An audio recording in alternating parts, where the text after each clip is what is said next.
Excuse me, আপনার কাছে আগুন আছে? সিগারেটটা ধরাবো। এই নিন। Thank you. কিন্তু জ্বলছে না তো, গ্যাস শেষ হয়ে গেল নাকি? ঝাঁকিয়ে কোনো লাভ নেই, ও আর জ্বলবে না, জলে পড়ে গিয়েছিল তো। ইস, ছি ছি, এত সুন্দর জিনিসটা দেখেই বোঝা যাচ্ছে খুব দামি, সব জলে গেল। কিভাবে পড়লো? কপাল, কপাল পুড়লে সব কিছুই জলে যায়। আমারও তো পোড়া কপাল মশাই, এখন একটু আগুন কোথা থেকে পাই বলুন তো? লাইটারটা খুব শখের ছিল জানেন, আমার এক বান্ধবী নেপাল থেকে অনেক হুজ্জতি করে নিয়ে এসেছিল। তখন চেকপোস্টে খুব ঝামেলা করতো, এখন তো সব জল ভাত। তারপর? লাইটারটা পেয়ে বুক ভরে গিয়েছিল বুঝলেন তো। দরকারে অদরকারে পকেট থেকে বের করতাম। বুড়ো আঙুলের আলতো ছোঁয়া, হলুদ রঙের এক ফালি আগুন ঠিক জেগে উঠত, নড়তো না চড়তো না। একটা চোখ যেন নিথর তাকিয়ে আছে, আমাকে লক্ষ্য করছে। আমিও তার দিকে তাকিয়ে আছি। মাথার ভেতরে কে যেন গাইছে, তোমার এই করিয়াছি তোমারে জীবনের ধ্রুবতারা। করিয়াছি জীবনের ধ্রুব তারা। আরে বাস, আপনি পদ্য টদ্য লেখেন নাকি মশাই? না না, কি যে বলেন! আপনি বোধহয় খুব বিরক্ত হচ্ছেন, তাই না? বিন্দু মাত্র নয়। দেখুন, অনেকক্ষণ ধরে আমরা দুজনে এই বেঞ্চটাতে বসে আছি। লেকের ধারে জায়গাটা ভারী নিরিবিলি। দিনের বেলাতেও গাছগাছালির ছায়াতে কেমন যেন ঝুপসি অন্ধকার। আর এই রাত্রির বেলার চেহারা তো চমৎকার। কপত কপতিদের স্বর্গরাজ্য। ভালো কথা। খেয়াল করে দেখেছেন কি, এই রাজ্যে আমরা দুটি ভাই কেবল ধান ভানতে শিবের গাজন গাইছি, আর বাদ বাকি জায়গায় শুধু পুরুষ আর প্রকৃতির লীলা খেলা। আহা, ঢাকুরিয়া লেকের নাম যশ তো এরই জন্যে। কত তাজমহল তৈরি হলো, কত বার্মিয়ান বুদ্ধ মূর্তি ভাঙা পড়লো। যাগ্গে, আপনি পাশাপাশি বসে থাকার কি কথা যেন একটা বলছিলেন। হ্যাঁ হ্যাঁ, বলছিলাম কি, সেই সন্ধে থেকে দুজনে জলের ধারে বেঞ্চি ভাগাভাগি করে বসে আছি। আমার হাতে না ধরানো সিগারেট, আপনার পকেটে ভেজা লাইটার। আমি কথা বলার জন্য উসখুস করছি, আপনি বোম ভোলা শিবনেত্র। সন্ধ্যা গড়িয়ে রাত নামলো, গাছের ডালে ডালে কিচিরমিচির থামলো, এদিক ওদিক রাস্তায় আলো জ্বলে উঠলো। আলো জোর আছে বটে, কিন্তু গাছপালার ধূসর ছায়ায় চারদিকে অন্ধকার আস্তে আস্তে ঠান্ডা মেরে গেল। একটা দুটো ছায়া ছায়া চেহারা, খুশ খাস ফিসফাস শব্দ, ব্যাস, আর কিছুই নেই। শুধু শুধু শুধু বেঞ্চির ওপর দুজনের মাঝখানে ফাঁকটা তো একই রকম রয়ে গেল। আপনি একদিকে মুখ ফিরিয়ে, আমিও আর একদিকে।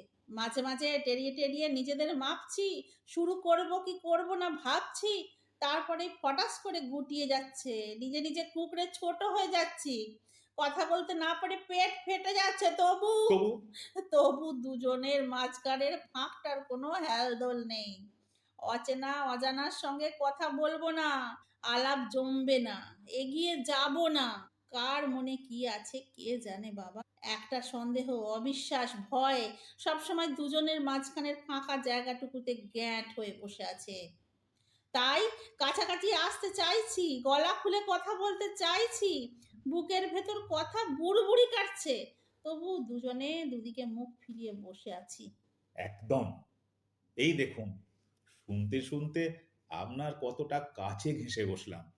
আপনার নিঃশ্বাসের শব্দ এখন শুনতে পাচ্ছি, গায়ের গন্ধ, গায়ের ওম, বেশ লাগছে, অন্যরকম লাগছে।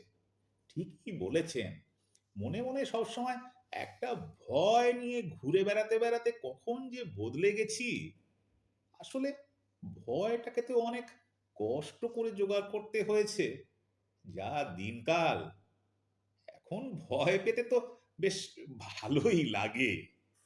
হ্যাঁ, ঘরে বাইরে সব জায়গায় এক অবস্থা। তবে শুনুন, একটা মজার গল্প বলি, আপত্তি নেই তো? আরে না না, আমার হাতে অঢেল সময়, সময় কাটতেই চায় না। আপনাকে পেয়ে তো আমি বলতে গেছি মশাই। ভয় পাওয়াটা এখন এমন অভ্যেস হয়ে দাঁড়িয়ে গেছে যে মাঝে মাঝে একটু একঘেয়ে লাগে। নতুনত্ব কিছু নেই, সবই সেই থোরবড়ি খাড়া আর খাড়াবড়ি থোর। দিনের পর দিন একই রকম ভয় পেতে পেতে কাহা তো কার ভালো লাগে মশাই। অবরে সবরে একটু কাঁচা মিঠে, একটু টক ঝাল না হলে কি মুখের স্বাদ বদলায়? ঠিকই তো, ঠিকই তো। মাঝে মাঝে আমি তাই নতুন করে ভয় পাওয়ার জন্য সিনেমা হলে গিয়ে ভূতের ছবি দেখি। একা একা? দোকার পাবো কোথায়? ৫৫ বছর বয়স হয়ে গেল মশাই, বিয়ের ফুল ফুটবো ফুটবো করে শেষমেশ আর ফুটলো না। আমার সাজানো বাগান শুকিয়ে গেল। মনে হচ্ছে এর পেছনেও একটা গল্প আছে। আছে তো, দেবদাসের গল্প। সেই যে বান্ধবীর কথা বলেছিলাম, নেপালের লাইটার পাচারকারী, হলুদ রঙের আগুন চোখ। হ্যাঁ হ্যাঁ, তখনই বুঝেছিলাম ডাল মে কুছ কালা হ্যায়। আপনার কথার মধ্যে অমন ভাব, অমন কাব্য, অমন সুর কোথায় পাবো তারে? কলেজ লাইফ শেষ হয়ে যাওয়ার পরেও তন্দ্রার সঙ্গে বেশ ভালোই মাখামাখি ছিল। মেয়েটা যে আচমকা ফিল্ম লাইনে নেমে পড়বে স্বপ্নেও ভাবিনি। তারপর স্বপ্ন ভঙ্গের পর? খাজনার চেয়ে বাজনাটা বেড়ে যাচ্ছে মশাই। ভূতের সিনেমার কথা বলতে বসে তন্দ্রা বর্মনের লাভ স্টোরি ফুটেজ খাচ্ছে। আচ্ছা আচ্ছা, একটু এডিট করেই না হয় বলুন না। প্রথম প্রথম বেশ হইচই হয়েছিল, দু একটা ছবি হিটও করেছিল। তারপর যা হওয়ার তাই হলো। লাইটারের গ্যাস জ্বালাতে জ্বালাতে তো একসময় ফুরিয়ে যায়। সাইড রোলে অ্যাক্টিং করতে করতে একসময় মাঠের সাইড লাইন পেরিয়ে কোথায় যেন ফুস করে মিলিয়ে গেল। আপনার আর খোঁজ খবর করতে ইচ্ছে হয়নি? না, কেন হবে বলুন? বেলতলায় কবার যায় নাড়া। যাকগে, সেদিন রাস্তা দিয়ে যেতে গিয়ে দেখি পর্ণশ্রী হলে নিঝুম রাতের কান্না চলছে। মনে হলো বছর 10 আগে জবরদস্ত ভূতের ছবি হিসেবে বেশ একটু নাম ডাক হয়েছিল সিনেমাটার। পর্ণশ্রীতে এইরকম 10-15 বছরের পুরনো ছবি ঘুরে ফিরে আসে। হলটাও মান্ধাতা আমলের, প্রজেক্টর, সাউন্ড বক্স সবকিছুই বুড়ো ঝরঝরে। দেখি বোঝা যাচ্ছে আর কয়েকদিনের মধ্যেই পর্ণশ্রীও ঝাঁপ বন্ধ করলো বলে। সিনেমাটা কেমন লাগলো? ভালো, বেশ ভালো। পরিচালক নাকি নতুন অল্প বয়সী এক ছোকরা। ছবিটাতে বেশ সাসপেন্স ধরে রেখেছে। যাকগে, কথায় কথায় আবার আসল খেয়েই হারিয়ে ফেলছি। দেখতে দেখতে আবিষ্কার করলাম এখানে সেকেন্ড হিরোইন তন্দ্রা। বলেন কি? হ্যাঁ, আচমকা দেখে আমার বুকটাও তো ধক করে উঠেছিল। তন্দ্রা অবশ্য এ লাইনে নেমে নিজের নামটাকে বদলে সুস্মিতা করে ফেলেছে। তাহলেও বর্ণশ্রীর মতো ফাঁকা প্রায় ভুতুরে সিনেমা হলে বসে পর্দার বুকে নিজের প্রিয় বান্ধবীর ভয়ঙ্কর ভয়ঙ্কর সব কাণ্ড কারখানা দেখলে বুকের ভেতরটা কেমন গুড়গুড় করে ওঠে না? কি বলেন মশাই? তা তো বটেই। তারপর শুনুন না, নিঝুম রাতের কান্না দেখতে দেখতে তো বেশ মজে গেছি। হঠাৎ পাশের সিটে খসখস শব্দ, বাহারি আতরের গন্ধ, আর চোখে তাকিয়ে দেখি তন্দ্রা গা এলিয়ে বসে আঁচলের কুঁচি ঠিক করছে। চোখ মুখ একটু ভারী হয়েছে বটে, কিন্তু ভেতরের আগুন এখনো গনগনে। সত্যি? পর্দাতে নায়িকা, আবার পাশেও একা? আমার ভিতর বাহিরে অন্তরে অন্তরে আছো তুমি, হৃদয় জুড়ে আমার ভিতর বাহিরে অন্তরে অন্তরে আছো তুমি। নইলে কি আর বলছি, একটু আগেও যার কোনো অস্তিত্ব ছিল না, আচমকা সেই পড়ে পাওয়া 14 আনাকে পেলে কেমন লাগে বলুন? সিনেমার গাঁজাখুরিকেও তো এবার ফেল করিয়ে দিলেন মশাই। ধন্যি প্রেম। তারপর কি হলো? হাঁ করে তাকিয়ে থাকতে দেখে তন্দ্রা একটু নখরা করে মুখ বেঁকালো। এক গাল থেকে আর এক গালে পানের টোপলা নিয়ে এলো। তারপর আমার জামার হাতা ধরে টেনে বিড়বিড় করে বলল, 1 ঘন্টার রেট 1500। মুরদ আছে তো? তারপর তারপর? আমার কথাটি ফুরলো, নটে গাছটি মুড়লো। আর ধুর তোর নোটে গাছ। খোলসা করে ব্যাপারটা বলবেন কি বলবেন না? পর্ণশ্রী যেতে হাঁটতে হাঁটতে লেকের এই জায়গাটাতে এলাম। গল্প স্বল্প হলো, একটু একটু বডি ম্যাসাজও হলো, একটু একটু ঘুম পেতে লাগলো। ঘুমের মধ্যে টের পাচ্ছিলাম মানিব্যাগ, মোবাইল পকেট থেকে সরে যাচ্ছে। শেষমেশ লাইটারটা নিয়ে টানাটানি, ঝুপ করে শব্দ, সারা গা ভিজে ঢোল। ডুবে থাকতে থাকতে লাইটারটাও পাথরের মতো ভারী।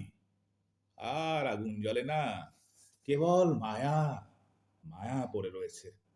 মায়ার টানে বছরের পর বছর এই একটা দিনে ফিরে ফিরে আসি, বোম ভোলা শিবনেত্র হয়ে।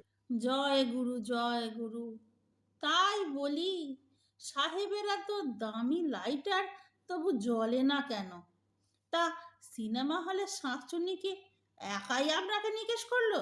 বোধ হয় না, সঙ্গে কোনো চেলা চামুন্ডা নিশ্চয়ই ছিল। একা একা শিকারকে ভুলিয়ে ভালিয়ে জলের কাছে নিয়ে এসে ঝাপ্পাস চারটিখানি ব্যাপার না। যতই অন্ধকার হোক না কেন, একটু আধটু ধস্তাধস্তি হুড়মুড়ানি তো হবেই। এদিক ওদিক শুয়ে বসে থাকা লোকজনের টনক নড়বেই।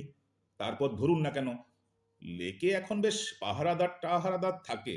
একটা মেয়ে ছেলের পক্ষে এত হাঙ্গামা পোহানো কি সম্ভব? যাকে মরুকে, ওসব ঝামেলা যখন চুকে বুকে গেছে, বেঁচেছেন মশাই, দিব্যি বিন্দাস। শুধু লাইটারটা ঠিকঠাক থাকলে এই গরিবের ধরে টুকুস প্রাণটা আসতো। বললাম না, ওই লাইটারের মায়াতেই তো সব ছেড়ে ছুড়ে এখানে পড়ে আছি। লাইটার না তন্দ্রা, কার মায়া কোনটা সত্যি কোনটা ফালতু কে জানে। কিন্তু আপনার কেসটা কি মশাই? আপনিই তো বললেন না, মায়া, সবই মায়া, ধোঁয়া, সবই ধোঁয়া। বুদ্ধির গোড়ায় তাই ধোঁয়া নিতে হয়, সেই দিতে গিয়েই তো যত গন্ডগোল। আরে মশাই ঝেড়ে কাশুন। কিছুই নয়, ছোট গল্প। রুনুর সঙ্গে 7 বছরের সংসার, মাখো মাখো ভালোবাসা, 5 বছরের তানিয়ার স্কুলে ভর্তি হওয়ার ঝামেলা, অফিস কলিগ সুবীরের স্টেজে এন্ট্রি নেওয়া, দিল্লি প্রাইভেট স্কুলে হিল্লে করে দেয়া। বাহ, দারুণ। নিদারুণ। কেন কেন? তখন কি আর জানি সুবীরের মাথায় ঘুরছে মিশন রুনু। ছোকরা বিয়ে থা করেনি, বয়স কম, কথাবার্তায় radio jockey Suman. It's hot. বুঝতে পেরেছি। আমি পারিনি। ওর ফ্ল্যাটে বসে উল্লাস বলে সবেমাত্র একটা গ্লাস শেষ করেছি। সিগারেটটা ঠোঁটে লাগিয়ে দেশলাই জ্বালাতে যাব, ব্যাস, লোডশেডিং। চারদিক অন্ধকার, আলো নেই। একটু আলোর জন্য দিনের পর দিন বসে থাকা। এই করে 10টা বছর কেটে গেল।